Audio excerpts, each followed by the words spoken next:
Ulanga elihle phili out bafethu for u8 weeks bafethu following an ankle injury bafethu lethe kuthiwa uyisafarishile laphayana ejimini.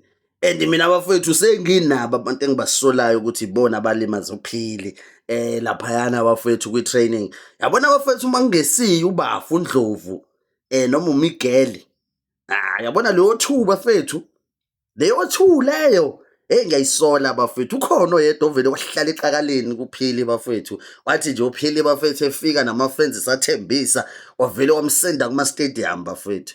Yayibona-ke le rough lesidlaliswa yona bafethu ukuthi iyabuya nakwi-training, because mina ngeke uze ungitshele ukuthi yabo umuntu oshayela le tackle, hhayi mfethu sengingamcabanga ngisho uBafu eslida bafethu ohlala kuyo le tackle, noma uMigeli laphana ifake unyawo ethi mfana ukwi-Kaizer Chiefs manje.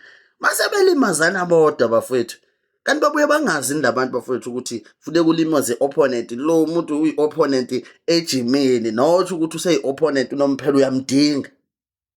Bafethu, yabona nje lento yokulimala kwabadlala e-training, hayi ngathi sekuzomele kukhishwe manje nanokuthi ulinyaze ubani e-training bafethu, ngoba noma sazi ukuthi ama-fans ayomzonda loyo muntu, kodwa nje nakhu-ke kuthiwa bafethu upheli ulindeleke ukuthi uyobuya ngalolu suku ngalesi sikhathi bafethu abayothola ngaso induku beshawa ibhakaniya laphana bafethu ngo-October nje. Basazi nje ukuthi kusanophuthulabo nje, unophuthulayo nje Kaizer Chiefs oluhleli nje bafethu, olungenzi ukuthi oluhleli nje uphuthu nje.